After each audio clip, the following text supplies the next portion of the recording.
Hi guys, it's Henry here from the Investment for Expats. So just want to talk today about an issue that affects me as well as a lot of other UK expat, and that is capital gains on property. Capital gains tax, very simply, is the tax that you get for the gains when you sell something from the purchase price you got it for and the sale price you sell it for. For property, it's always had that capital gains tax in the UK, so unlike other assets such as shares, mutual funds, which have a 5-year rule, if you're not residency, you can structure them right, and it cannot be subject to capital gains tax. Property's always had that tax. Now, some caveats to know as an expat. So if you bought your house before the 31st of March 1982, the market value is done on this date. The market value is also used if you are looking to gift to a family member for a discounted price, so that is out of the equation as well. Some of the new rulings that have come into place for capital gains tax is from the 6th of April 2015, it's the date, it can be dated on that value rather than backdated. So if you've got a property that's potentially gone down, maybe potentially in some areas of London, maybe better to use that date.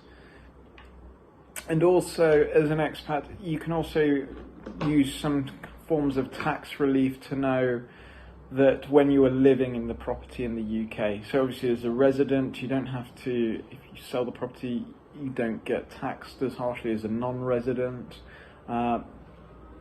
at the time of being there, but you can claim for tax relief on the time that you were living in the property.